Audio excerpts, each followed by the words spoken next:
Dire team's turn to ban.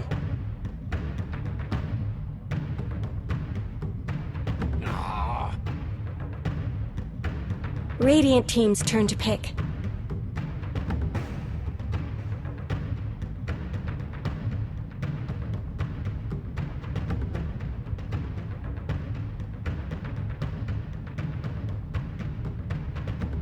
Ten seconds remaining. Disruptor. Dire team's turn to pick.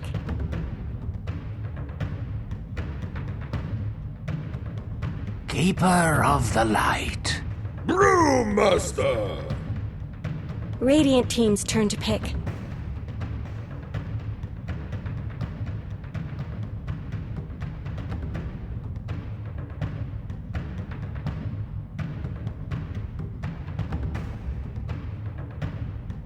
Ten seconds remaining.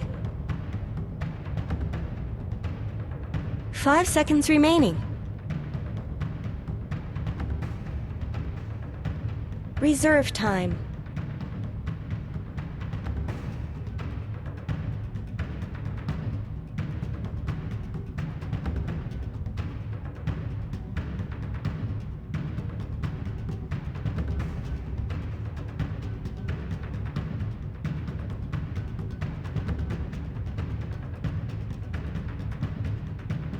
War Chief. Dire team's turn to ban.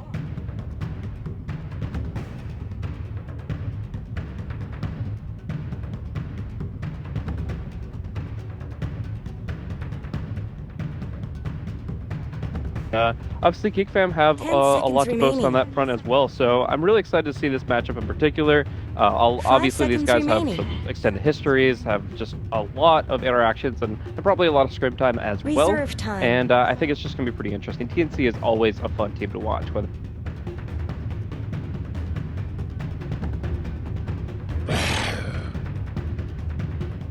Radiant team's turn to ban. Yeah, definitely, and really cool stuff too here. I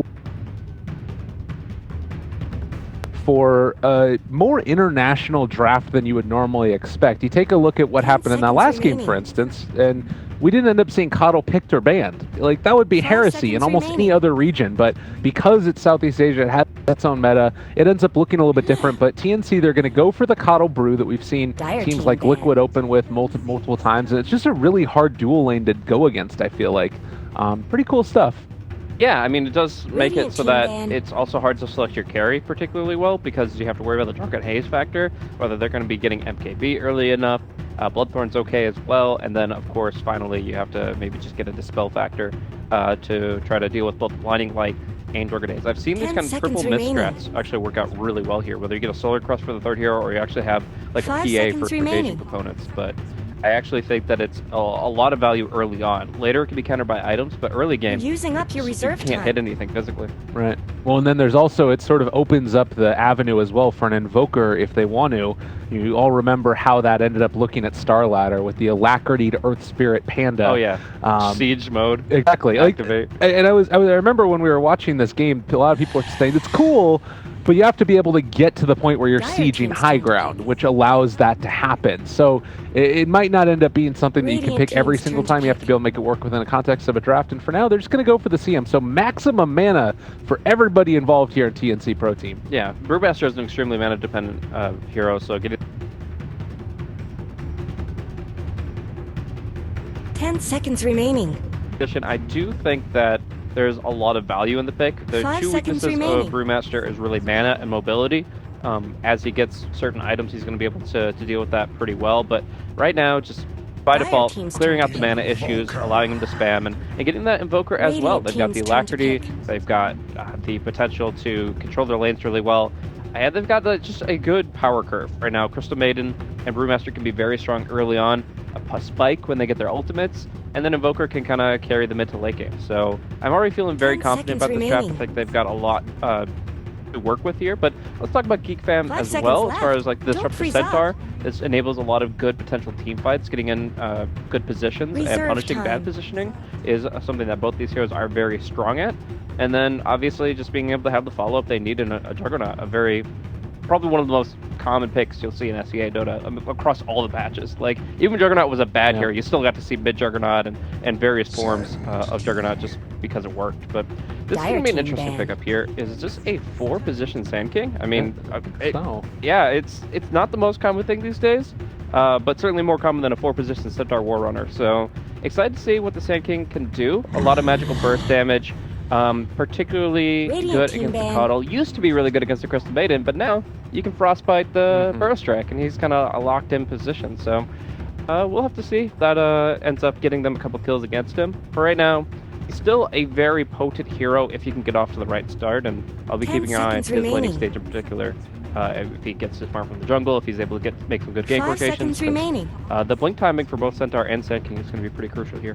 So one thing also to mention is that they're banning out the OD for TNC. Teehee was one of the players that was like really popularizing Juggernaut in the mid lane, particularly against Invoker. Yeah. And it does sort of raise the question of, I guess they're feeling like it would be more worrisome to send the OD against the Invoker than the Juggernaut, but Geek Fam can kind of decide which kind of way they want to go with this. If they wanted to run that Juggernaut in the mid lane and then pick another one of those strong right-click damage dealing heroes if they want.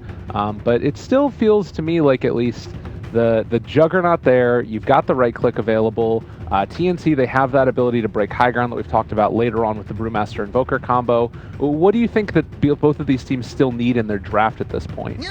I'm trying to think of actually if Geek Fam want to go for like a very high tempo lineup where they could even look to pick up another support hero here. If they did, then they could run either the Sand King or a Centaur as a safe laner or a mid laner. Either one could work, though. Like you said, the Juggernaut Invoker matchup just makes a lot more sense. I think that will give them the tempo that they really want to kind of go in early, but it does lack physical damage, which the Earth Spirit, or Earth Panda, Earth Ruling, whatever you want to call it, is pretty strong against. So they either want to go for some hard-hitting physical damage, which can just destroy the CM, the Brew. I think the TA, for example, Templar Assassin, would be really strong in that context. Or they could go for super high tempo and run a different hero as a core. But Alk and Juggernaut is going to be the selection here for their physical damage output, and it should be quite potent. I mean, it's really hard for a Brewmaster to like nuke down an Alchemist. He doesn't really, like, he has the Thunderclap to start off the engagement, but otherwise the heal from the Alchemist ultimate at around, of course, level 6, but especially around level 12, it's going to be kind of outpacing the damage output of TNC. Slark is going to be the last pick for TNC Pro Team. That slippery little devil that can't be a problem. They have a lot of AoE disable for him, though, which could be a little bit of an issue as well. Disruptor pretty great, but going to get ready to hop into the draft, or hop into the game, rather. Do you like the last pick, Slark? Oh, of course. Who doesn't like a last pick Slark? I hate you. Every single all-pick pub player in the world. Oh, God. But it does have some weaknesses here in the fact that there's like 3 forms of ground target disable. The Disruptor being able to kinetic static, the Centaur, and Sand King with their AoE stuns. So Slark doesn't have the most potential to play around here. He has to be a little bit cautious when he makes his approach. But if he gets some good farm, he's still going to be able to essentially use the Alchemist as a sponge for soaking up stats. He's going to be able to get a lot of good free hits on him and still have some good gank presence here. So overall, it's not like, I don't look at that pick and be like, oh,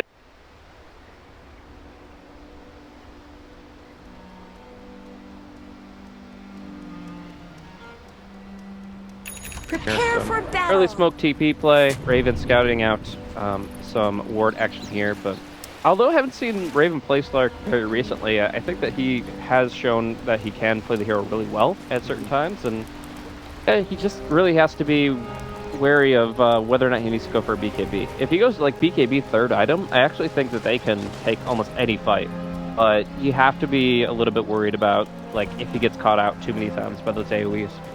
All right, well, we're ready into the game. You can see a little bit of the Good Luck, Have Fun Boys and the GLHF coming out from Teehee. I don't know if there's a ton of bad blood there necessarily between the two teams. There was obviously Teehee getting kicked out and then replaced by Cuckoo in that team. So there's something going on there. But by and large, it'll be an interesting matchup. Also worth noting, Teehee tends to be a player that will get like super aggressive in the laning stage and dive for a kill. kind of an awkward role for him then to be playing the Alchemist. Not necessarily what I would have expected. Yeah, I mean, you just have to play it differently. Like, any hero, you're going to adapt the playstyle a little bit, but he has to kind of rein it in here as for at least the first, for the laning stage. There's no reason to be over-aggressive here. He's just going to be trying to trade. If you're trading evenly as Alchemist, you're winning because of Grievous Greed. Right. So you really just want to kind of play your own game, focus on the selfish progression, and of course, just, yeah, try to build yourself up very, very quickly. As far as later item builds, I mean, you know, traditionally you'll see the Radiance, Manta, Octarine type stuff, but I mean, I could see the Aghanim Scepter coming out as like a third or fourth item being pretty effective for certain members of your team. Disruptor, probably one of the better Aghanims if you're worried about a BKB Slark. They're all great, honestly. But yeah, all of them are. And I think Centaur will probably just buy his own because of the timing factors, but yeah, I think all 5 heroes, well, four of the heroes, and Alchemist can benefit quite a bit from those Aghanim effects. Something to watch out for as well a little bit later on is what the item build ends up being for the Invoker early on. Velo maybe in a little bit of trouble here, although they only took Essence Shift for Slark, so there's no pounce to keep them in place. Yeah, but I mean, it's still going to get a lot of free. First Blood and another one coming in. They're getting really aggro down here in the lane. It's the Brewmaster, though, for the Disruptor. Yeah, but the key thing there is obviously the first blood factor. The fact that the Disruptor falls first, even though Sam H is slightly more valuable, that doesn't really matter here at level 1. Right. So both quick respawns, both about equal in value net worth, but yeah, it's just going to be the quick exchange and the Disruptor extending himself a little bit too far forward. Oh, the mid lane is probably going to be a farm fest, as you mentioned. There's going to need to keep our eyes on if like Invoker goes back for a Bassi or something to help deal with the, you know, acid spray that continues to get spammed down. But do you imagine there's kill potential up in this top lane where Velo could get caught out by the pounce from Slark eventually? Yeah, I mean, it's definitely something you always have to be aware of. I've actually seen kills where Slark is kind of surprised by the double-edge damage. Rocky going to take a lot of damage from the Illuminate, but shouldn't go down necessarily to Coddle. Possibly? Looking for the kill on a Predator. They're unable to find the kill on the Brew. That value evasion, I think he ended up missing one of the hits, and well, they make it work. Yeah, you always miss one because of Brawler, just how it automatically gives you that freebie, and then maybe you get a 10% on the other ones. But the big thing here, yeah, movement speed. You got the boots on the Sand King, but Coddle has them as well. I checked his inventory and realized, yep, no, that's the guaranteed kill. And Rodkey kind of just has to be a lot more careful when the Illuminate's charging, because this is going to be a very aggressive Coddle build. He doesn't have to pump a ton into Chakra Magic here because he's got the Crystal Maiden on his team. That's pretty neat. Yeah, and I think that's something too, like part of the reason why this hero is just so popular. He goes in, he gets both of the bounty runes, he can run around, just poke people in the head and throw out the Illuminates. He's so hard to deal with that high movement speed and just massive nuke damage. And of course you're going to see the cooldown reduction come into play on the Thunderclap here, but it's actually going to be him caught out right now, and all the evasion in the world, he's still going to be taking a lot of damage. He has the TP on hand though, and pretty much put the timeline on the kill, so he's able to sneak himself away, and Coddle's a good hero to soak up the lane for a bit. Definitely. So already across the board, you've got the safe lanes relatively even in farm, maybe Juggernaut a tad behind. Mid lane is very even as well, although Invoker does have 8 denies to the 1 of the Alk.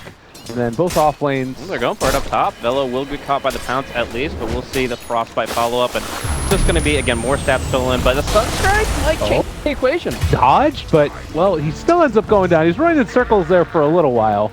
He wanted to dodge the Sunstrike, didn't end up mattering. It's one thing to juke the Sunstrike, but if you put yourself where you're taking that long of a route away, where you're just extended your travel time by that many more seconds, it's actually going to be just still guaranteeing the kill for them. So. The damage. Yeah, sometimes it's not always the best play to go for like the hardest juke or the most guaranteed escape, because you're just giving more damage time for your opponents. But QEON actually had a healing salve canceled on bottom and hasn't skilled the healing ward yet. So it's actually going to be a great time for TNC to get aggressive bottom. Yeah, that was a brilliant play. Just a quick Illuminate before he could get anything off. Might have been able to Blade Fury away from it, but didn't respond in time. Boy. And now some more damage now onto Crimson, but this trial not working out the way they wanted to.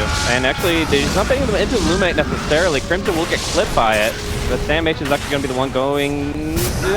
Oh my gosh, he survives. They have the Tango regen, yeah, they got and that's still a trade. Like, this 2v3 lane in setup is actually making it so that the Juggernaut cannot farm nearly as freely as he'd like to. Actually, you see him walking back to base, so he's going to start losing the CS game really hard over the next minute. And then, of course, we're seeing the kill advantage for TNC here. So, across the board, yeah, you have seen Sam H go down a couple times, but they've accomplished what they wanted to bottom. Well played across the way there. I'm still kind of curious as to what it's going to look like in the next couple of minutes as you get more levels on these heroes. Brewmaster will be getting his level 6 most likely before the other ones come on. Although actually Roger's getting up to level 4 himself. And looks like they're even thinking about getting aggressive again onto Sam H. So it'd be a tough kill. Yeah, higher levels and glimpse will enable you to really find that opening a lot better, but you don't have a kinetic. I was going to go 1v1, and that should be enough. Alright, they're on top of him. Still has 4 stick charges. Doesn't end up using them. Yeah, I mean, if he sticks, they just glimpse, and then he dies anyways, but it's all just kind of a trade-off where the Brewmaster can't really stay comfortably bottom. This goes back to a nerf, it feels like ages ago. It might have been like 8 or 9 months. Brewmaster used to be actually one of the most common offlaners, and then he lost 2 armor, went from 4 to 2, and his Thunderclap slow got reduced by like 25%, so, or at least in duration. So what that meant was that it was just harder for him to get away from tough spots like that, and the end result is now it's this Brewmaster who can't really stand on his own. He can be very involved and very aggressive, but he needs Pins to help him out. Well, this was something that we also saw in a couple of the other big matches going on at LANs recently, was a lot of farming off to the side, but the Coddle didn't get as many stacks up as you might have wanted to catch up again for the Brew. Almost at level 6, gets a bounty rune as well. I don't know, it still feels like it's a bit tough. Do you think that like the Alchemist being able to get away with pretty much whatever he wants early is something that TNC need to be worried about at all? To an extent. I definitely think that the fact that their nuke damage is a little bit limited, Sunstrike is like their most important spell against the Alchemist in terms of just bringing him down quickly, because you get like your level 2 Chemical Rage and your Armlet, and this hero becomes extremely tanky, extremely difficult to bring down, and of course he's just going to continue to farm faster than you. But they do have their own clock in mind. They already have a pretty good plan of action when the Slark gets his first key item. And they're actually going for a dive down. Oh my god, Sunstrike coming in a little bit off the mark. They do have the Illuminate though, and that's going to secure the kill. Unfortunately, this might end up being the death of the Brewmaster. Nonetheless, trying to TP out. Is it going to be enough? No! He falls. Mid lane, more damage being dealt out, but yeah, it's a tough little kill there, diving that deep for it. Yeah, you have to commit hard for it, and obviously this Juggernaut didn't lose any farm time in that process, so actually don't think that kill and that exchange is nearly as favorable as the other ones. The one thing they are doing though is keeping the Sanking out of the jungle. Sanking loves to just kind of go off to the side, do a little bit Caustic Finale Sandstorm action, and he'll get like 9-minute Blink Daggers if you get to just kind of farm freely, but we do see that that's not the case here. Up top, actually going to be Raven going pretty deep, but he needs the CM to kind of secure a kill. So, yeah, the Sand King is not doing as well as he would necessarily want to. The Juggernaut fell behind, as mentioned earlier. So, all in all, yeah, we have our 4th death for Sam H, but that's just how he plays. He just gets involved, and he is accomplishing things, even if it's not the most obvious. And we've been seeing kind of greedy builds out of both of these lineups here. You see the Invoker in the mid lane not opting for any of the small items that you normally see in this matchup. Bassi or anything else, he's just getting straight for the Midas. You also have for the T-He, I mean, he's going straight into the Iron Talon as well to try and farm out the jungle. Anything else that I saw, the return was not skilled at all up in the top lane for Velo. Maybe fine in that route, but it's feeling like everybody's just trying to gear up for that mid-game battle that we might end up seeing. And the Brew split committed here just to escape and survive. Yeah, he's going to try to go a little bit more with it, but I mean, there's really only so much you can do here. In the end, I think that the mid-game teamfight, obviously, it's key for both sides, because the blink timing is critical, and not just the Centaur and the Sand King, but also for the Brewmaster. The potential to push down towers, as we mentioned, is really strong for TNC's lineup if they're able to take a fight first. And the more map control you generate, the more Raven can play around with the Shadow Blade. So I do think that TNC have a lot of emphasis on this kind of first 20 minutes. Their draft doesn't have to win by any certain stage in the game, but they're going to feel so much more comfortable if they can start taking at least a few tier 1s by, let's say, the 15-20 minute mark. So 9 minutes into it, you can see it's to the lead of TNC by almost 2,000 net worth and experience. They're going to wrap around now, try and find this kill onto Velo. Pops the ulti, and actually is going to be contained still. The Sunstrike a little bit off the mark, and well, they're able to turn it. The double edge onto the creep, huge play. Yeah, that's so sick. Being able to get it just on a creep to the side there is exactly what they needed to do, enabling essentially the exact trade that you want. Getting the kill on the Slark there, it's nearly impossible, but double edge in that situation is so strong, and Slark doesn't have the best raw health pool. I mean, yeah, he's got shreds now, but he's running Agi on them, and he's just so confident that Shadow Dance gives you that invisibility, which equals invulnerability, but Burrow Strike and a double edge to an adjacent creep actually nails them to kill. It's so sick. That's all right. If you guys are wanting to deal with Slark in your pubs, go pick Centaur and just do it every time. I mean, go put enemy creeps right next to your Shadow Dance Slark at 100 HP. There we go. Plan that out. Put the chess pieces in play. You can be just like a pro. You can do it. I believe. Oh, actually, very nice blinding light. That's creepy. Now push him back. There's a glimpse away, but it's not going to end up mounting to anything. They brought in 4 for this, and it should be a pretty easy tower. The recall, of course, making it all the easier for Cuckoo to get involved. Yeah. And they just want to take towers for the gold gain aspect of it. It's TNC that want to take towers for the map aspect of it. Raven has to know that he's being stalked, but doesn't get the Dark Pact out in time, and is going to be caught out. So very nice early aggression against the Slark, and delays that Shadow Blade quite a bit. Man, Velo having himself a good old game. This is a guy who I think took a lot of criticism for his time when he's playing for MVP. He was like, basically, everybody said that he only played Timbersaw, but he's making it work for himself here. And maybe it's just a good matchup, but I don't know. I like it. I like what I'm seeing so far. As Predator, can't find Teehee. All of these players, they got these little names on the side of them. Yeah. Sponsored by. Yeah. They got each other's back.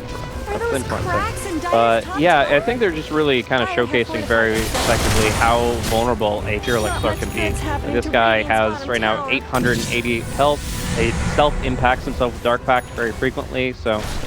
And most importantly, I think it's just the mentality of a Slark player where, oh, I can always heal up, I can always escape. I'm this slippery little devil. So what it means to them is that they'll play at lower HP values. They'll sit at 50% and be like, yeah, I can grab another creep wave. Right. And Centaurs is going to punish that very nicely. Now with the Blink Dagger, now with the smoke, I actually think the Geek fam are going to start running through this early game. Yeah, and it's maybe speaks to what you're talking about earlier, that Raven maybe not the most familiar on this hero either, or rather the most practice on it right now as opposed to familiar, and running into some issues. They're going to smoke and try and find a kill. Blink Dagger, be able to get on top of this Brewmaster. Sam H, reveal him, jump, crush. Oh, very close. Doesn't quite get it off, and they stack it beautifully. They get the kill. Very nice pick up there on the Brewmaster. Those cast animations could be the death of you, quite literally, and that is actually going to be another solid pickup. I mean, that's what, 5 deaths now? I mean, some people will just be blaming him, but I mean, he's put himself in that situation deliberately. He's put himself out there because he realizes that if he can put enough pressure in the bottom lane, it should, theoretically, create space for Raven, and he should be able to get his key items like the Shadow Blade online sooner. But it turns out that Geek fam are able to have their cake and eat it too. They're able to not only nom on the feed train that is this Brewmaster, but they're also able to get a number of key kills on the Slark. Wow. Nicely played indeed by Geek fam. And again, it speaks, like, a lot of people going into this qualifier would say it's going to be easy. It's TNC. It's faceless. No matter what, they're going to make it through. But it's really showing to not be the case, that SCA region is deep, and particularly Geek fam, they know TNC well, Teehee being a former player and all of them know each other well. There's a lot on the line for these guys, and I think that they have a good chance at finding a win over TNC. That puts you in a great position going into the rest of the groups. Absolutely. It's a full round robin, so everybody's playing 9 games here, so any win is great, but obviously getting one on one of the higher seeded teams is going to be pretty critical. Yeah, that being said, like, I really do feel like the region is just so volatile right now. Faceless is the only clear front runner. TNC obviously will be most people's seconds, but even that is non-convincingly. They've lost a lot of key matchups against SCA teams in the past, and there are a lot of teams that are getting more and more familiar with their playstyle. So Blink now back in towards the hood and possibly pipe, while Teehee has continued to farm and is looking to get himself a pretty decently timed Radiance. I mean, it's Armlet and an Iron Talon with Soul Ring, and it's maybe a little bit on the later side, would you say? As far as the timing goes, I mean, it's good enough, I think. Okay. We're going to see a attempted TP out of here. Should be enough for the Juggernaut. And, yeah, I mean, an Alchemist would love to be always sitting at like 800 GPM and just cruising along, but I think it's a fine enough timing. Like, it can be it could be better for sure if there were a lot more stacks, but you have to realize that in 7.0, it's a lot harder for supports to be consistently stacking the Western camps for the Alchemist, and so he's just kind of doing the best that he can. I think in general, Alchemist GPMs are not what they used to be because of those changes in the jungle. Wow, the whole combo committed. Soul Kid and Caboodle takes down Cuckoo, and the TP away as well by, man, Teehee wanted really close to the deck. The Arma toggles while TPing out. Really nicely played as well. Yeah, it's so sick that you can actually use that item while TPing. It actually works out very well for him. So he's going to be able to still continue to progress towards the Radiance, and this is what I'm looking to see. Rodgeek gets himself a 15-minute Blink Dagger without taking away from the jungle. He's been active on the lane, he's been involved in killing the Brewmaster, and now he's ready to roll with some really good Blink Burrows. They can set up so many great fights with this Epicenter. And like you're talking about, this is that timing that TNC needs to be wary of when all of these abilities come online. And honestly, even into the late game, you take a look at what an Alchemist is going to be able to bring. It's not looking a whole lot better for them either. What's the play now if you're TNC? Is it just like try and hold off as long as possible with Kondo continuing to spam out lanes and split push? I feel like they have a few different options ahead of them. I mean, they wanted to be in a better position. They wanted to have taken at least 2 tier 1s at this point in time before these blinks and this initiation potential came out to keep in. But now that they're in this current state, they could either play it back a lot, say, hey, we have a Midas, so it can be really scary with a couple more items, especially that BKB. I'll keep talking about it because I think it's actually extremely important in this game. But they also want to be rolling with their cooldowns. The Brewmaster split is a pretty long CD at 140, and I feel like they can do so much work if they get the right initiation with this brew. So we'll keep an eye on them. They're at least smoking up to try to contest an area where the Alchemist is most likely to be farming. But Geek fam are ready as well. We might just see them cross paths immediately. Oh my god, if they could find Sionix at the start of this, it would be a huge pick-off, taking away all of that damage. But they also just finished off the Radiance on the Alchemist. He is there with it in hand. They're going on top of Sionix, the Shadow Blade for the initiation, if they wanted to go for it. Can't do this. He's got the spin. Oh, the spin immediately out of there. Now they're in trouble. They have the Stampede if they wanted to go for it. Could cancel the TP. Sionix actually TP's out. And now a little bit of a rough play, but it doesn't matter. The Radiance is there. All of the right click is coming in. And they get the Omni Slash as well onto Tim's. Oh, the Glimpse pulling him back in. Yeah. That is Meteor, which is pretty decent. It doesn't look like it's going to matter. They have the dust. They have everything. And in spite of the Juggernaut TPing away... So he actually TP'd to tier 1, okay. So he didn't go very far at all. He did kind of pull himself back about a Blink Dagger's width away, but it didn't take him out of the fight, and that's the important thing. So he just wanted to make sure that this was the bait. So right. Spin TP away, they just put some hits on you. That's what happens to Dota all the time. So he really did coax them into a false sense of security where they could counterplay against him. It was really smart, and yeah, he didn't cancel it, but he still got into the fight. What was kind of unfortunate is the Blinding Light hitting him right before he Omni Slash. So the Omni Slash didn't do nearly as much damage as it could have, with those hits in between very frequently missing. So they had to pursue for a longer period of time, and that gave Slark time to at least find himself able to pick off a sideline. But all in all, still a great bait from Geek fam, very good smoke movement, and gives them a significant edge here in the early game. And that was, in a lot of ways, that big moment that you were talking about. Granted, they didn't get the Brewmaster ulti on. Everybody just kind of hit the runaway button once they realized the fight was not going the way they wanted it to. So they still can maybe go for another aggressive play here, although it does look like Radiant have eyes on all of this, and Teehee should just be backing off as he knows that there are all of these heroes up on the high ground. Yeah, they're just going to get out of there. It's just so much counterplay. When you have this much in terms of the Blink Daggers and Glimpse, you really can't bump up as TNC. Like, you want the Brewmaster and the Slark to be on the same target. You want to have all your range heroes in range, but this sets up like this concave that can be very heavily punished by just a couple of good AoE blinks. So I'm expecting some great opportunities for Velo and Rodgeek very soon, and it almost forces TNC to play more of a pick-off style. Like, their 5-man should be strong with heroes like Coddle and Brewmaster and Invoker. But right now, I feel like Geek fam have proven 2 or 3 times now that they've just got the strong upper hand when it comes to air fight. And TNC are going to have to kind of play it back and focus more on the pickoffs and the farming. Well, if we do end up getting into a later stage, though, we talked about this in the last game a little bit, it does feel like you maybe turn around a couple of fights with an Invoker, ulti. Oh wait, we might need to hold that thought because they're going in. A big old initiation. They're on top of the Disruptor. He already got the ulti off, but it's not onto anybody. And now Raven trying to chase, trying to find that kill. can't quite get on top of him. Crimson creating a ton of space right now, and the Omni Slash is already taking down the CM, looking for more. Oh, TNC, they are crumbling here. They take down the Invoker as well. They've only been able to take down the Brew. Oh, and it's going to break the TP as well. They know it's there. They're on top of him. They're all over him.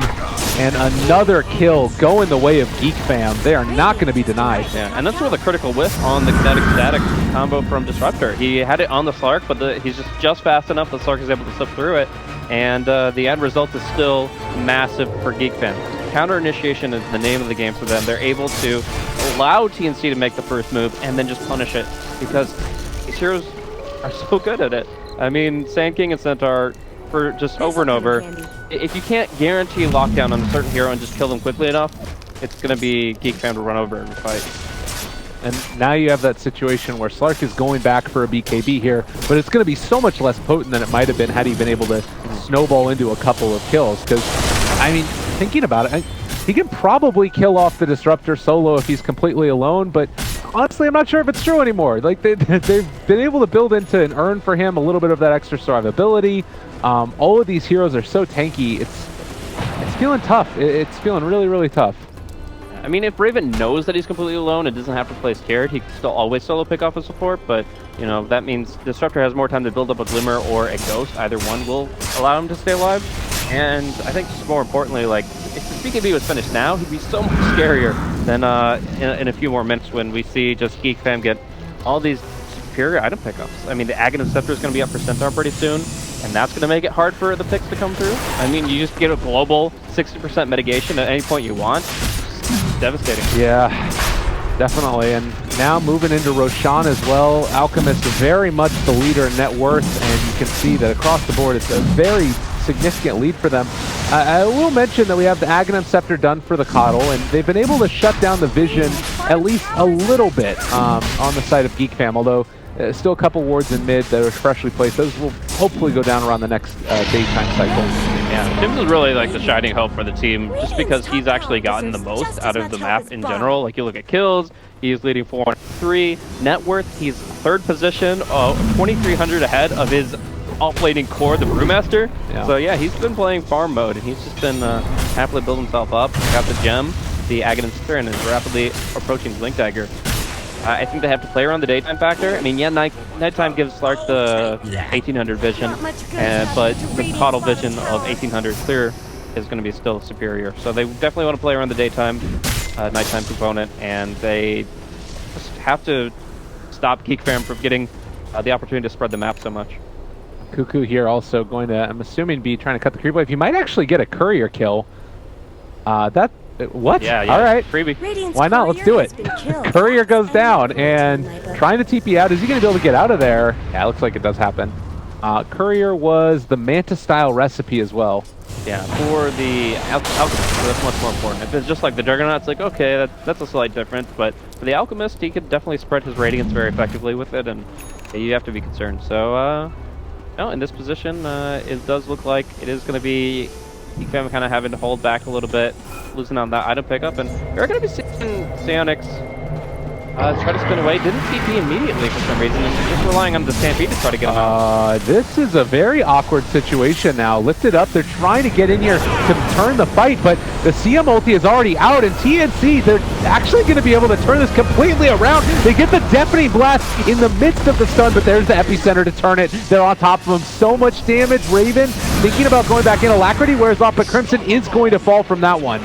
So 3 are dead for TNC, but they burn through the Aegis, and they managed to take down the Alk on top of it. Yeah, still a good 400 gold bounty there, and Raven gets to pounce and walk away. So, all in all, not too bad for TNC. I expected that just to be a simple spin TP away. One weakness of TNC's draft is no Blacking Bar piercing disables, or in this case, Blade Fury piercing disables. So, kind of easy for him to just disengage, but he's like, okay, I've got Stampede, I've got Aegis, my teammates are coming, and there was just a shot call that they said, let's take this fight. Turns out to be probably one of the worst fights they've taken this entire game, but considering they're still very far ahead, I don't think it's going to be too concerning for them. They just need to make clear decisions that when TNC are fully committed, they maybe just the easy out. Yeah, and they did end up picking up the gem from the Coddle, so that makes a pretty big difference, at least as far as, you know, something that's helping out Geek Fam here. But I don't know if it's worth it giving away that amount of gold over to TNC as well. I didn't actually notice that they got the gem out of it, but I would say actually that's pretty immense because obviously the Aghanim Scepter, the best aspect of it, yeah, there's a nice heal. Yeah, you can always tap into your ultimate abilities, but I actually really like the clear vision. I think it's one of the stronger aspects of the Aghanim Scepter effect, and combining that with gem, just like, it's not even multiplying, it's like exponentially increasing the value because you just take vision away from your opposition. So the gem trade over not only being like an 1800 net worth swing theoretically, but also being the fact that Tims cannot take control of the map in terms of boards and vision. I actually think that even losing the Aegis, even losing a bit of momentum, even losing a couple of kills, I still think that because they can't buy another gem for so long, that Geek fam are pretty happy with the consequence. Cuckoo again to be bullied in this one. They're all over him. They find the kill. And those types of pickoffs maybe doesn't end up happening if you... Well, no, it still probably would have happened. And I don't think that having a gem on Coddle down here would have made a difference. Yeah, not too much. But he is pushing, taking down the tower, doing a good bit of damage after that rotation. And I don't know, do you think that we're going to end up seeing the Brewmaster Alacrity shenanigans at all this game? Is that something that maybe could pull him back into it with some split pushing there? I think that's a mechanic that works really well when you're ahead. I'm going to see a jump on EV here. It should be a kill. All right. Oh, is that a Manta dodge of the Illuminator? He'd take the damage from that. Well, it looks like they're actually going to have to run away now. Stun coming out there. Hits onto Raven. Dark packs it off. Lift up onto the Jug. And it looks like the rest of the side of TNC is going to need to run away. Probably going to end up losing this Brewmaster as well. They're chasing down the Earth Panda. Tries to blink out. He will be able to escape. He's fine, but Raven has to Shadow Blade away. The gem is still keeps vision. They get the glimpse back. He's in trouble. Jumps and pounces the other direction. All right. Stun. Oh! That was so close. You can't wait for the blink. You just have to go into the trees. But does not get the burrow strike that they really wanted there. Nevertheless, you see how difficult it is going to be for them to kill the Alchemist from this point forward. It's not just the armor value, chemical rage heal, and the armlet factor. That's just the Aghanim Centaur. Impedes it. Gives them all this mitigation, and you just can't nuke them down. Suddenly, like, anytime you're trying to dive somebody, anytime you're trying to pick somebody off, you have to second guess how tanky they are because of the stampede. And then the reinforcements come and you're screwed. It's just a very difficult position for TNC to play around. You know, Cuckoo, he's still been able to get himself a decent chunk of farm as well. We can talk a little bit about the Invoker. He's been hunted. 1, 5, and 3 is not great. But more often than not, I feel like it's just because we've been seeing Geek fam so heavily prioritize shutting him down. But he has the Aghanims now, as well as the Midas, Blink, a little bit of mobility, and he's also almost got maxed out Wex. How important is he going to be in these fights? Does he always just have to wait for sort of the initiation to come first from the rest of the team and then follow up with the damage? I mean, he's gotten some decent meteors out in the fight. He actually might be top hero damage for his team for this game so far, just because the Exort puts out so much potential impact. He's gotten some decent stun strikes, a lot of good meteors. The problem is, like, they're not initiating well enough. They're being initiated upon, and the Brewmaster just doesn't provide the lockdown that they need. So as the game goes on, he's going to be looking for more opportunities on non-Juggernaut targets. He's actually just going to be going on the Juggernaut, trying to TP out, but does Rodkey get it this time? Again, same spot and same lack of burrow strike into the trees. Just go for it, man. Go for it. Make it happen. Do it. Make your dreams come true. Oh my goodness. All right, mid lane. That's the dream. They haven't been able to catch here on the Sionix. Not quite going to be able to run him down yet. And the stun is going to hit the Alchemist as well. Yeah, you got to go for that burrow strike. There's no ways about it. There's so many Sand King players crying at the opportunity lost. I mean, it's like, nobody blames you for missing the burrow strike. It's blind, it's in the trees. Yeah. Just try. It's worth 140 mana. But we'll see Stampede forward. Actually, Louis Clark in a bit of a rough spot. No BKB, and he gets glimpsed back into the Static Storm. And that should be his death. Taking him down. Teehee on the other side is able to kill off Rior, so that is 2 dead. And showing off. Top lane. Are they There's the Alacrity. Oh my god. The glyph originally. That's a pretty decent counterplay, but Alacrity lasts so long. Oh my god. That it doesn't matter. They're actually doing it. They are actually making it happen. Oh my god, it's so frustrating to deal with here. I'm sure it does look like the Brew might end up dying from this, and yeah, it's gonna pop the BKB, go for the TP. Right. They can do that all day. They're really making it happen. It's a dream, it's real. Like, I mean, this strat, the big thing is that it's like as strong as it needs to be like at this stage in the game. Like, it can be empowered slightly by like getting level 18, getting Assault Cross, stuff like that, but by itself, it's already amazing. Because you just get the Max Wex Exhort Alacrity, and you've got a Brewmaster that fearlessly can always do this. Until it like a Basher or an Abyssal on the Juggernaut. So there's really very little ways to punish it. As long as the creep wave is in that position and backdoor protection is down. That's the key thing, is they had the fight ongoing on the Dire side, and they were able to get the lane pushed out in the meantime. Velo, I think if TNC realized what was actually going on with nobody else here, they are going to now end up going in on it. Ice Wall is down as well. They pop the Stampede. Mana Leak as well. He's trying to run up and away, and it's looking like he's going to be able to make that escape. But that's Stampede down now. Yeah, I mean, that is a decent cooldown, 75 seconds in total, so it's going to allow them to at least be more confident in their next move, which might be here on the Juggernaut. Going to be, I mean, all of Geek fam have felt like, oh, I can farm anywhere I want because I have escape tools, and we'll see if they can kind of test those theories a little bit as Juggernaut just blinks out after the fact. Yep, still pretty much immortal. Yeah, hard to deal with. So again, we talked a little bit about it, the way that this Alacrity Brewmaster ulti can work, and I think one of the biggest parts about it that's really cool is also being able to bring in the Kato to recall. You can send him into one of the lanes and then just have them recall either one or both, and then make that split push happen a little bit more effectively. Can it? Do you think it can out DPS backdoor protection?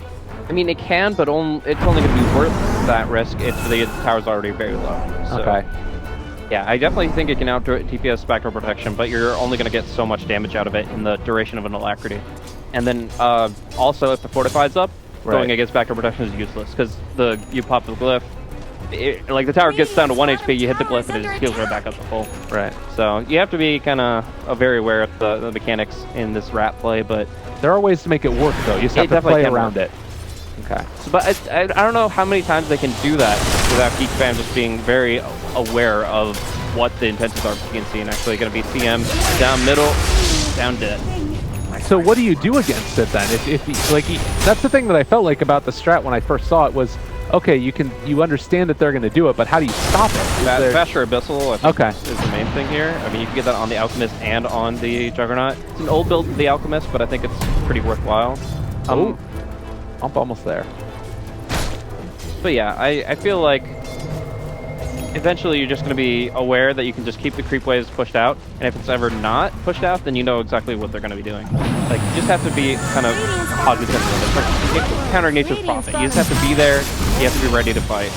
Well, right now they're going for Roshan, and in the meantime, the bottom lane is being pressured in. They're TPing to the tower, and this is a pretty neat little move here because, well, he actually used his TP boots now. They're coming back to try and defend. Glyph is on cooldown as well. They pop the ulti. They're going for it. Alacrity on top of it. Tier 3 tower going down. They're bringing everybody back for this, but it doesn't matter. The tower is going to fall. Almost able to kill off that Earth Panda, but not quite yet. And it comes back in one, but yeah, it looks like he might end up being able to get away with this nonetheless. Can pop BKB and go for the TP out. Tons of damage, but not able to find a kill. Yeah, they just need bashers so bad. BKBs are completely nullifying their potential to counterplay against this, where it felt like TNC couldn't take a fight because they were so afraid of the Geek fam's response. Now, because they have these BKBs, they're like, well, there is no response. There's nothing to worry about. And so they get a free tier 3 top, tier 3 bottom. Shrines are vulnerable. They're just feeling pretty confident. Now, we do have to note that in that process, the Onyx was able to pick up the Aegis from Roshan, and that's all well and good, but I think TNC just continue to play this kind of rat game and drag this out. If they ever stray too far from base, if they ever let the creep wave break backdoor protection, the Brewmaster, the Invoker, they'll be theirs. And that's the thing, is that it does feel like you've got the, Octarine core, the Manta style on Teehee with the Radiance. This should be one of those games where it's not incredibly difficult to push out all the waves, but Coddle helping to enable all of this also. It's making it a little bit more difficult than it might otherwise be. And they're already just in a great position here. attempt to go here on the Coddle. Nice double force staff's going to be able to get him out. And now especially Velo, who has no Stampede and really no answer. Onyx on top of him. The CM ulti is over in the trees. It's not even that many to go for a TP. All right, that was, I don't think, the play necessarily. Very awkward situation. On top of Velo, though, BKB Popper Slug trying to bring him down. Not quite there, and they also are on top of Cuckoo. Not able to get out with the Ghostwalk or anything else, and so they end up taking the Invoker down. Meanwhile, trying to chase now onto the Slark. It's not quite going to be there. Does get a little bit of the Epicenter pulses off on him, while we do see the Brewmaster soon to fall as well, I believe. Well, they missed the Burrow Strike also, pulling him back in. He gets his ulti off now and should be able to run. All right, cue the Benny Hill music. This is silliness that we're seeing. Yeah, but how long can you really drag this thing out? We're going to see, they don't want to kill the Earth Panda, by the way. The Fire Panda will enable the escape, so they have to wait it out and they have to cancel the Blink Dagger. Acid Spray is not available, so they're just going to try to spin on top of it, and they will make sure he can't blink away. So it does extend the fight as long as they need it to, but in the end, still, you're going to continue to see these kill numbers rack up. Geek Fam will be winning in kills the rest of this game, but they actually still might lose because the objective is not kills. This is not deathmatch. This is Dota 2, and we're looking for the Ancient to fall. So right now, TNC are actually in an okay position in terms of structural damage. Just these fights, they kind of have to stop the bleeding on. And Rior is probably going to end up falling here as well. They get another one. The pings came out, by the way, for high ground. So Geek Fam, they've had enough of the tier 2 towers. They just want to go straight up for high ground.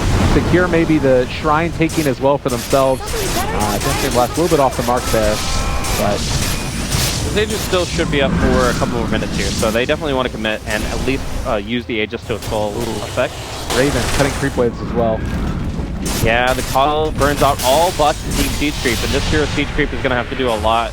Nobody's here to dominate it or anything, so it looks like it is going to stick around and it's going to allow them to break through the barracks. All right, there you go. Nicely played. Slark is going to push in bottom lane maybe. No, he's going to actually end up TPing back. So they decide they have to fight. They don't have Brew. All of them. Omni Slash, the Static Storm, it's all going wrong. Raven barely gets his BKB off before he ends up getting dropped, and it does look like he might be able to keep them back, but can the Slark alone really hold this? I don't think so. That's his arm coming out. They're not going to be able to finish off the melee racks, but they got the range, and they should be able to just get out. No, they're going in again. Trying to take it. Never give up, never surrender. Meanwhile, Rior trying to find a kill. Sunstrike a little bit off the mark as the pushback came. That's Aegis down. Velo now trying to take down Raven. It's not quite there. The Shrine's keeping them alive. They're really desperately fully committing for this barracks here, and it does look like they are going to get it. Yeah, no Drunken Haze in place, so they don't have to worry about that anymore. They will be able to finish off the barracks and then TP back without losing anything. No Basher on the Slark. So, yeah, that's the deal is here is they can keep fighting on the Slark as much as they want to with all those shrines up. Luckily, he gets the BKB off in time. But when you lose a hero like Brewmaster that early in the fight, just Geek Fam can keep on engaging, especially with the Aegis. Right. Well, and you saw that there was the pressure down there along the bottom lane where the barracks were starting to fall. I was wondering if maybe like we saw some TP boots down and then a Coddle recall after the fact, but didn't want to go for it, instead just making sure that they didn't lose more. Well, the Coddle doesn't have the BOTs. He's the one that has to be there, right? So that's kind of the limiting factor is Coddle's the one who sets the position of the team, and Tim's did fall back. He was kind of down here, just broken a creep wave, and he decides, we need illuminates, we need to defend it. By making that call, they kind of eliminate all their offensive options. Yeah, and they need Invoker to be there for actually throwing out the AoE damage, so you can't go down there necessarily either. Yeah, it's a hard, like, it turns into a base race situation, and it just gets really awkward from there, so they wanted to try to do what they could to hold position, but Geek Fam once again proving they're really strong 5v5. Oh, Sam H maybe in some trouble. They do have the Sunstrike down here to the south side, and Crimson ends up falling off the back of it.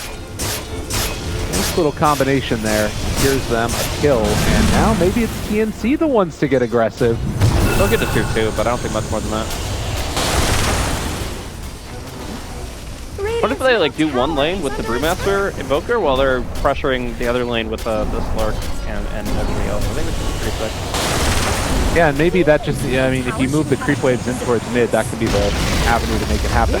Yeah, looks like they're just going to take a tier 2 and fall back, but the big thing is these creep waves are put down, so if they can find an opportunity, they need to take it. Yeah, and they can actually go in for the full ulti if they wanted to, and just drop an Alacrity, take the tier 3. I guess that they do have Glyph still up, so maybe it would have been nice to bait that out. Yeah, just poking a prod, and they'll take the shrine for free, and That's fine. They get a disruptor pick off. They turn it into 2 buildings. That's nice in general. And really good wards coming out as well. The gem is currently on the Sand King, so Rodgi could very well find either or both of those, but at least for right now, it's giving them intel of how they can move in the Radiant side. Smoke play, now movement from Geek Fam. They want to catch somebody out here, and Slark might be the one that breaks it. Although Coddle is over there as well. Velo looking for the opening. Force Blink, they're not going to get it. Yeah, if TNC brings this back, it's not in a fair fight. They're picking up all these items that allow them to just kind of slip away after kind of going for these base trade situations, and you know, it's worked to some extent.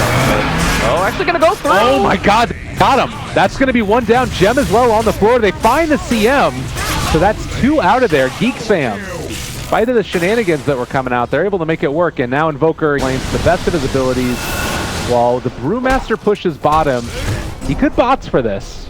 Yeah, I mean, in 30 seconds, you got the Invoker that can jump bottom, so they're going to just try to get all the lanes shoved out at the same time so that Geek Fam can't punish the CM death. Because otherwise, you know, that would be racks if they're not playing like this. So they have to kind of extend forward and just go as deep as possible, keep the creep waves going the way they want to, and even Brewmaster here is just going to be able to BKB TP himself out. Maybe there's a chance. By the way, Crimson here is, you know, keeping eyes on the area to get a long-range glimpse just in case Cuckoo overextends slightly, and might actually be able to do it. Now, looks like he's not going to go for it yet. Invoker shows again. Find himself in range. The big thing here, I would say, is Steonix has the Abyssal Blade, so as long as he's not showing, Brewmaster is no longer going to be confident and just going for these no-value trades where they get free structure damage and they don't lose a hero.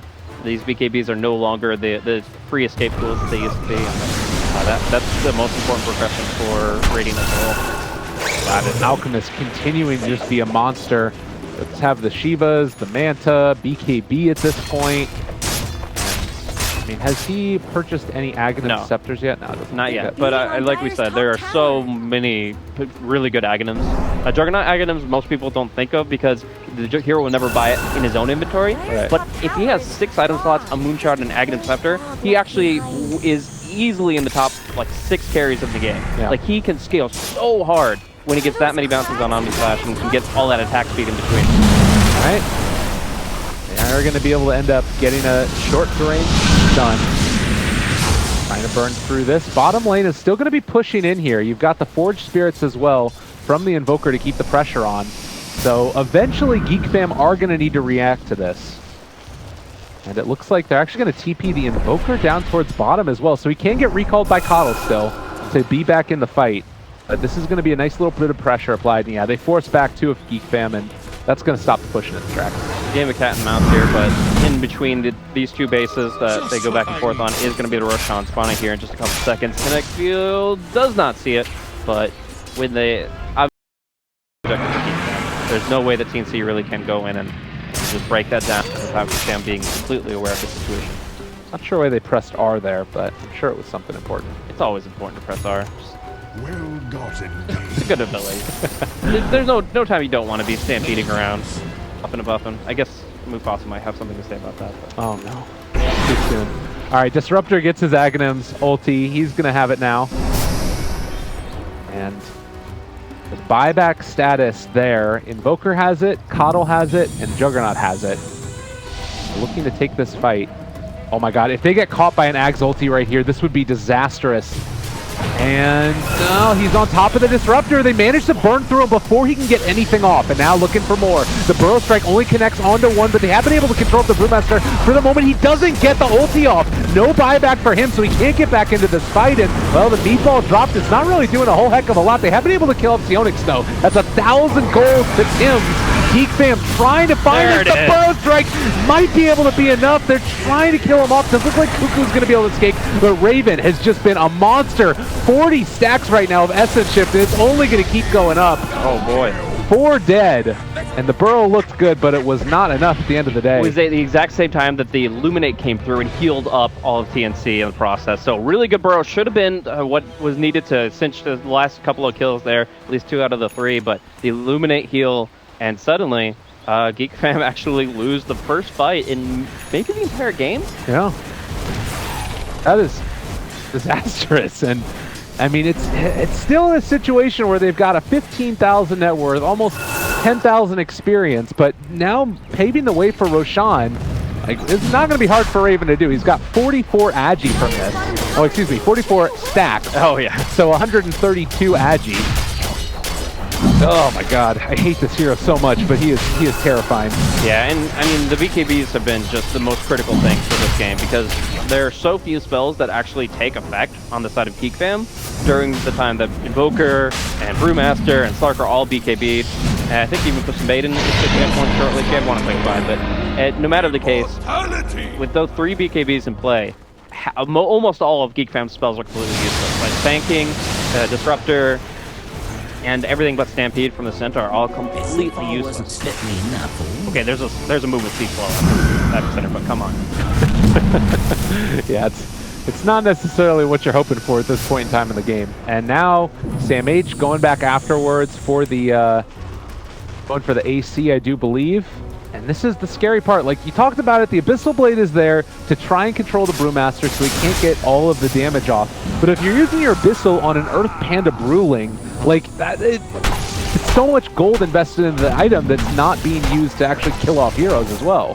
And now they have a lot of tools for control themselves. The Raven's got himself an Abyssal. The Hex actually came out on Tim's. I don't know if we jumped on that, but suddenly a Keep of the Light sitting at 17,000 net worth and has himself 4 staff, Aghanims, Blink, Gem, and a Sight Device. So a lot of potential control here, ways to actually start fights on their terms, and this is what TNC need if they want to close this one out.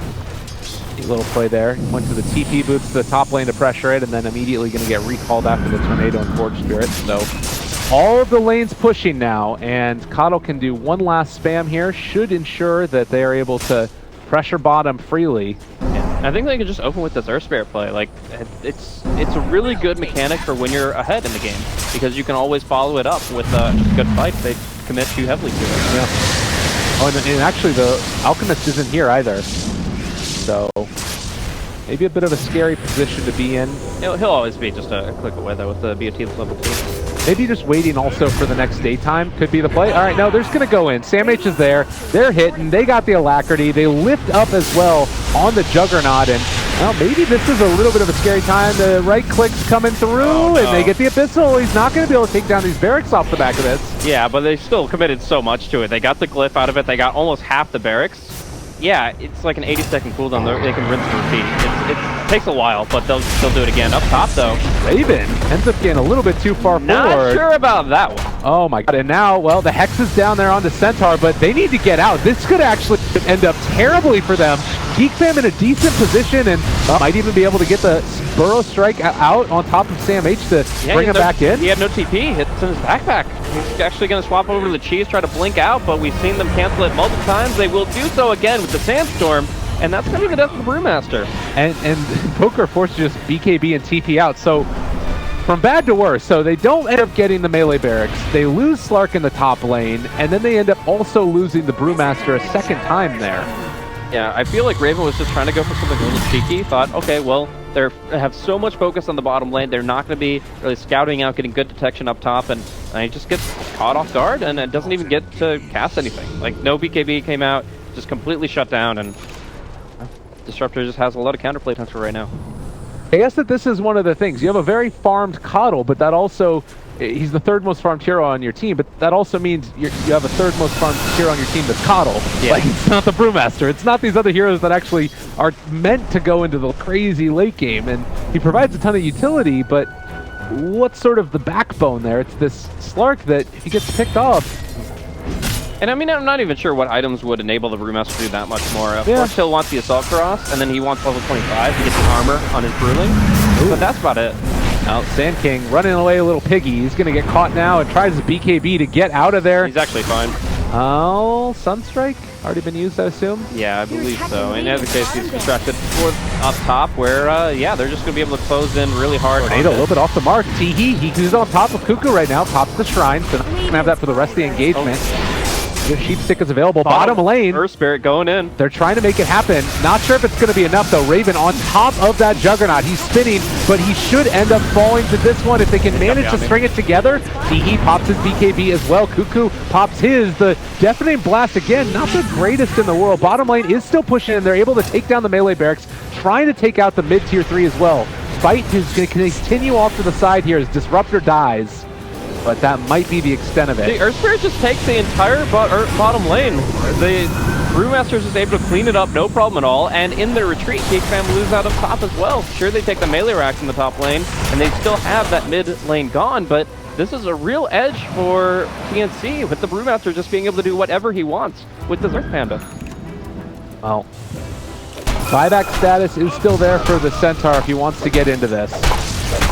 I mean, there's just no incentive. Like, you have to play so defensively at this stage of the game. Like, Geek Fam are forced into a defensive passive position. They are going to be waiting for TNC to make their move and make a mistake, like they did with Raven on the top lane. And I don't really feel like they have any more options than that until we get a lot more direct damage on the Alchemist. Like, this Radiance Manta Octarine build is great for pushing out lanes, but he's also got to have to backpack a couple of good physical damage items so that when the Brewmaster comes calling, that they can actually answer back. We did also end up getting an Aghanim Scepter completed on the Sand King, it's worth noting, so a couple of those bigger class items are up, but as you mentioned, that also does mean that we're not seeing those right-click damage-dealing items for Teehee, who's going to get caught now. Force Staff, but the Bro Strike connects onto the Coddle. Another Force Staff from the CM, keeping this Coddle alive. Glimmer Cape, but yeah, they're on top of him. They found that kill. Top lane, it's going to be the Alacrity shenanigans. There's no glyph. There's nothing to stop this, and they get the lift up on the Jug as well. They are not going to have this melee barracks for long. Are probably going to be able to get the ranged as well, although they are controlling this Invoker for the moment. Pox with BKB decides to run. Could go in for the finish and maybe even another round of this if they want to throw Alacrity out. Over on the south side of the fight, Teehee trying to get something done for this team, but he can't lock down Raven. The long duration leash from that level 25 talent on Slark doing work, and well, Icewall a little bit off the mark over here in the north. They were finally able to bring down that Brewmaster, but Teehee left alone, he might be able to bring down Rior. That leash is just so frustrating to deal with, and Icewall the boot. It's a sad life right now for Teehee. Rat Dota is alive and well here in Geek Fam versus TNC. It's going to be them trying to finish off. What? He walked into the... Oh, he walked into the Sentry. Oh no, that really hurts. I thought he was going to get out of there for a moment, and now Raven, they went back in only for one Tornado liftoff. He's going to end up dropping as well. TNC, you had this game. What's going on? I mean, they had themselves in such a good position, and then they just end up losing two heroes. The Pounce will not get him away, and he doesn't have a BKB anymore. So he will... There's nowhere to run, there's nowhere to hide. This is an Aghanim Sand King to burrow across the screen. And yeah, they end up losing two core heroes. The question is whether Geek Fam can get down the mid lane fast enough to get buybacks out. They have to, right? Yeah. Because at this point, they're, again, purely on the defensive. You can see every time they're at the base, are getting free buildings, are about to have mega creeps with one more attempt like that, and still buybacks on every member of TNC. So they need to go down mid. They need to get down to the bottom lane. Oh wait, the tier 2's still up. So they even have to change their attention to a backdoor protection tier 2. And while they're running circles, time's ticking down, and Invoker and Slark are respawning, which means they're not going to be punished for the critical errors they just made. This is, I'm sure, infuriating for Geek Fam right now. You look at the kill score, you look at the way that this game has progressed, and the Brewmaster Invoker combination proving you don't even necessarily have to be in the lead for it to end up working out. Geek Fam has been leading this entire game in net worth and in experience. It's just, you know, the Rat Dota 2. It's all you need. Yeah, I mean, there was a point in time when, like, Octarine Core was pretty recent, and the Aghanim Scepter effect for Nature's Prophet was at its strongest, where you just hit a critical mass, you're like, I have these items, and you don't have heroes to deal with it. Well, they don't have enough physical single target damage to deal with this Brewmaster strat. And it is this Rat Dota critical mass that you can see coming and you still can't deal with. But we're going to see a great double burrow, kinetic static, but they don't get him in it. He's able to slip out, gets out just long enough to pop his BKB, and then can't be glimpsed back in, and now they'll turn. Well, another Tornado Meatball is going to be dropped. Deafening Blast as well. That is Disruptor very low. Not dead as of yet. Burrow Strike away before the Sunstrike comes. And it looks like with that BKB CM ulti, it is not going to actually do anything. So, ulti's down, but Geek Fam, I mean, they held off. They didn't end up pushing it. I've got another combination that can come out soon. Mana Leak now down onto that Centaur. He pops his BKB, turns to run and fight. They'll still be able to chase this for a little while. And they actually are going to get him.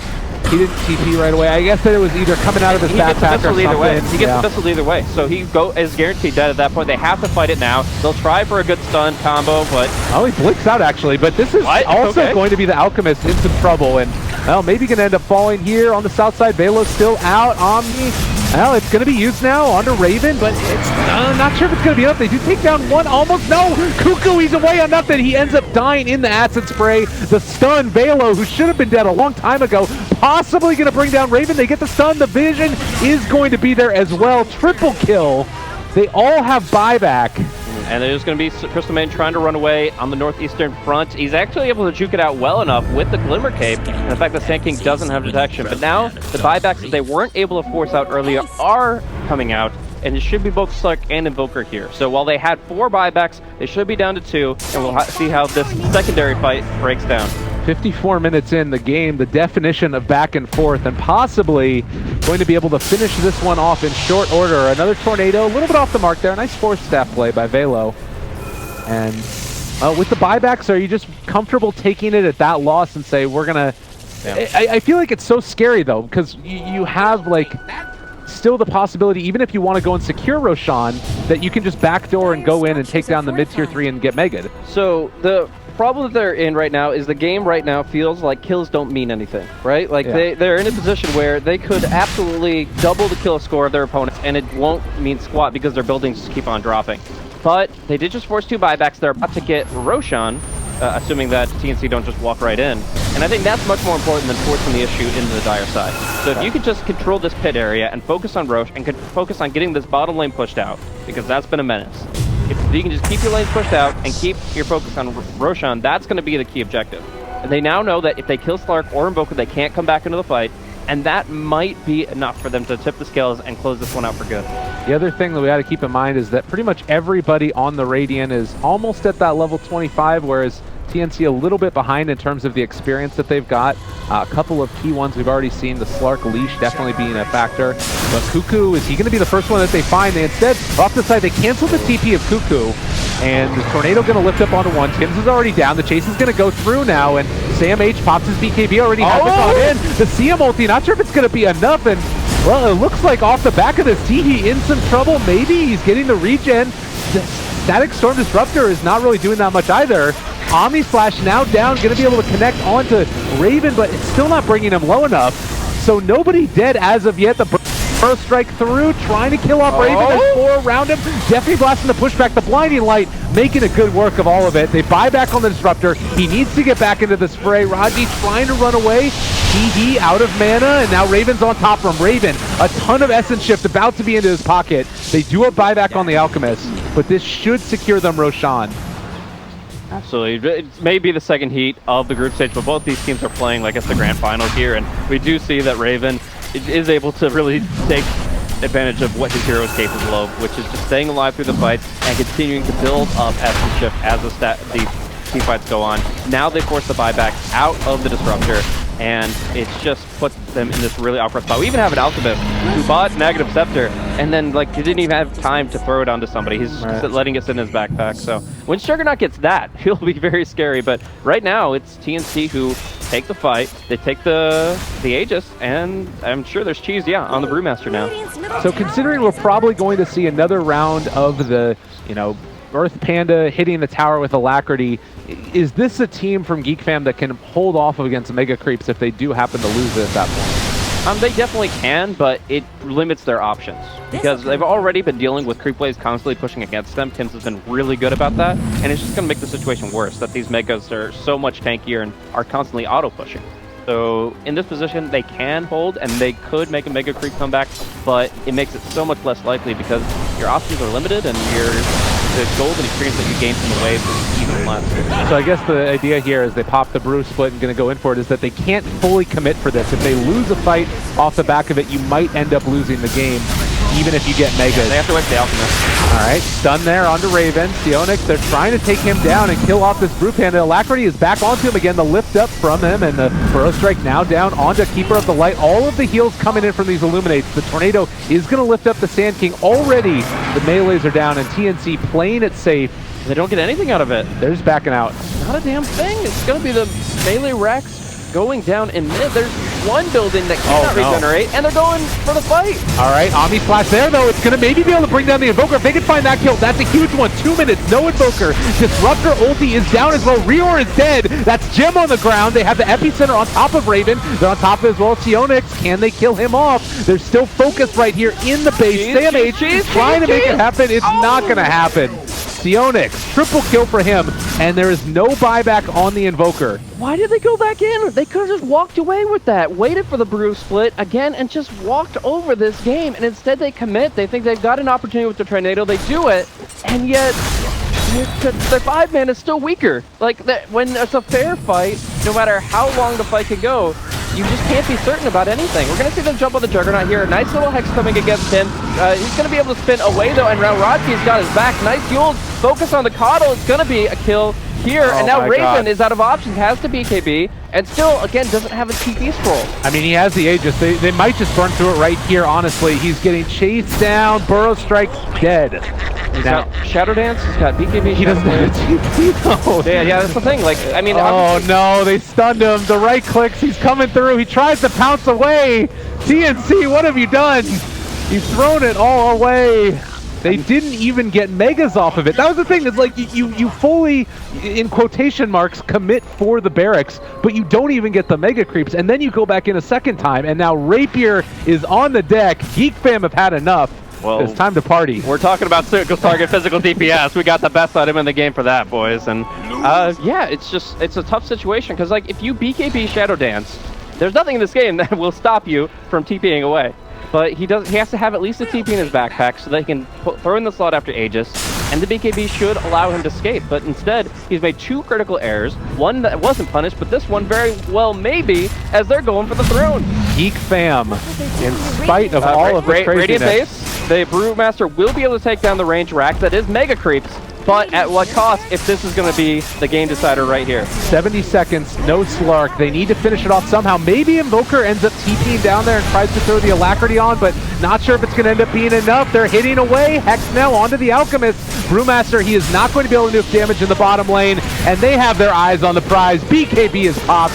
He wants to finish this one off to the best of his abilities. They have that Disruptor ulti down on top of one, but he continues his spree, and, well, the Frostbite, they're taking it away. Can they somehow hold on to this? Blinding right Slark back in pushback. 5 seconds. Slark can buy back here. If he can just get in, they need a little bit more control. All right, he buys back. No, gets in there. It's not going to happen. Geek fam are going to take it. GG is called, and an upset that probably a lot of people wouldn't have seen. Geek fam somehow end up able to finish this one off. How do you lose from that position? They had everything they needed. They had a Slark that was in such a great late game spot. They were able to do this Brew shenanigans, and without